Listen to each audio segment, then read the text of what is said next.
राधे श्याम, हरे कृष्णा। तो हमें क्या करना है, अब मैं आपको बताती हूँ। हमने जन्माष्टमी तो बड़े ज़ोर शोर से मनाई। अब हमें मनाना है लाला की छठी। लाला की छठी की पूजा किस दिन है? जिन लोगों ने 15 अगस्त को जन्माष्टमी मनाई है वो 21 अगस्त को लाला की छठी की पूजा करेंगे। जिन्होंने 16 अगस्त को जन्माष्टमी मनाई है वो 22 अगस्त को लाला की छठी की पूजा करेंगे। तो अब मैं बताती हूँ लाला की छठी की पूजा हमें कैसे करना है। पहले तो सुबह हमें खुद ही स्नान करना है, ब्रह्म मुहूर्त में स्वच्छ कपड़े पहनना है। उसके बाद लाला को जगाना है, लाला को उठाना है। तो कैसे उठाना है? बिल्कुल हम जैसे हमारे नए मतलब छोटे छोटे से बच्चे होते हैं तो हम कैसे आराम से उठाते हैं, अपना अंगूठा सिर के नीचे लगाते हैं, ऐसे ही हमारे लाला को भी आराम से धीरे से उठाना है। सिर के नीचे अंगूठा लगाकर बिल्कुल धीरे धीरे से उठाना है।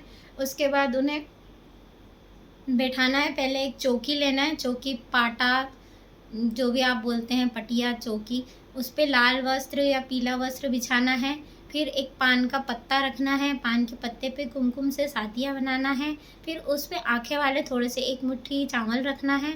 उसके बाद फिर लाला को बिठाना है। अब क्या करना है, हमें एक दिया भी लगाना है। दिया जो है लाला के राइट हैंड पे घी का दिया लगाना है। थोड़ा अखंड दिया जले, कम से कम जब तक पूजा चले तब तक उस दिए को अखंड जलना चाहिए। घी का हो, गाय के घी का हो, नहीं तो फिर आप सादा घी भी ले सकते हैं। उस दिए में थोड़ी सी हल्दी डाल देना, उस दिए को जलाना। उसके बाद आपको क्या करना है, 1 लीटर दूध लेना है। 1 लीटर दूध मतलब गाय का हो तो बहुत अच्छा है, नहीं तो फिर वैसे गाय का ही मान्य होता है। गाय का दूध लें, फिर लाला को उठाएं और लाला को उसमें 7 बार डुबकी लगाएं। ऐसे धीरे धीरे से, ऐसा नहीं जोर जोर से डुबकी लगा दी, धीरे धीरे से लाला की 7 बार उसमें डुबकी लगाएं। फिर लाला को निकालें और उसके बाद वो दूध को साइड में रख दें। फिर लाला को अपने शुद्ध जल से, गंगा जल से, पंचामृत से, शंख से स्नान कराएं। उसके बाद स्वच्छ कपड़े से पोंछ कर उन्हें न्यू ड्रेस पहनानी है। कौन से कलर की? पीले कलर की। और हमें भी कौन सा पहनना है? पीला। लाला को पीला कलर क्यों पसंद है? इसीलिए पसंद है क्योंकि हमारी जो श्रीमती राधा रानी है, श्री जी हैं, वो कौन से वर्ण की है? पित्त वर्ण की। तप्त कांचन गौरांगी। गौरांगी मतलब तप्त कांचन, मतलब सूर्य के तपते हुए सूर्य के तेज के समान जो पीला होता है ना, सूर्य तेज किरणें निकलती जब पीला होता है, सुबह सुबह जब उगता है उसके बाद धीरे धीरे पीला होने लगता है। तो ऐसे ही हमारी श्रीमती का, श्री जी का कौन सा कलर है? पीला। इसीलिए हमारे कान्हा को कौन सा कलर पसंद है? पीला। तो हमें कान्हा को पहनाना है न्यू ड्रेस येलो कलर की। और फिर क्या करना है, उन्हें नज़र ना लगे उसके लिए एक हाय पहनाना है। या तो जो गोल हाय लिखा होता है चांदी पे वो पहना है, या फिर हमारे महाराज जी ने, इंद्रेश जी महाराज जी ने बोला है, एक वो जो शेर के नाखून वाला ऐसा नाखून, 2 नाखून आते हैं उसमें मिले बने हुए, वैसे उसको भी नज़र हाय बोलते हैं। उनके लाल जी, गिरधर लाल जी भी पहने हुए हैं। तो वैसा आप बाज़ार में अगर मिले तो अपने लाला को पहना सकते हैं, धागे में, चेन में। और कमर में कोंदनी, कंगन, पायल सब उनको पहनाएं, मुकुट लगाएं, सुंदर सा हल्दी कुंकू चावल का तिलक लगाएं। और फिर लाला को क्या, काय का भोग लगाना है? लाला को भोग लगाना है हमारे ब्रज में, मथुरा में, वृंदावन में, गोवर्धन में, गोकुल में भोग लगता है कड़ी चावल का।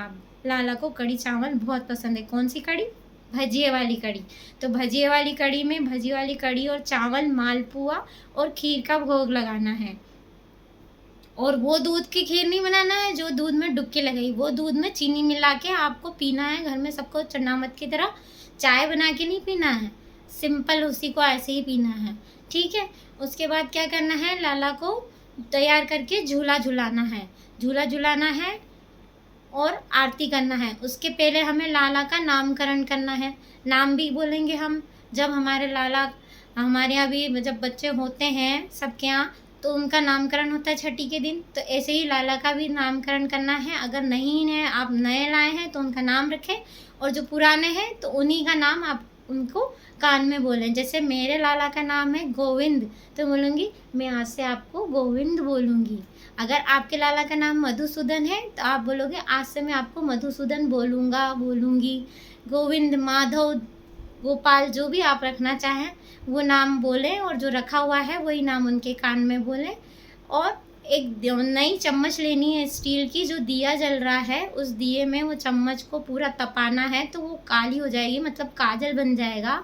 तो लाला को नज़र ना लगे उसके लिए वो काजल उनकी आँखों में, कान के पीछे और यहाँ माथे पे ऐसे काजल लगाएंगे ताकि हमारे लाला को नज़र ना लगे।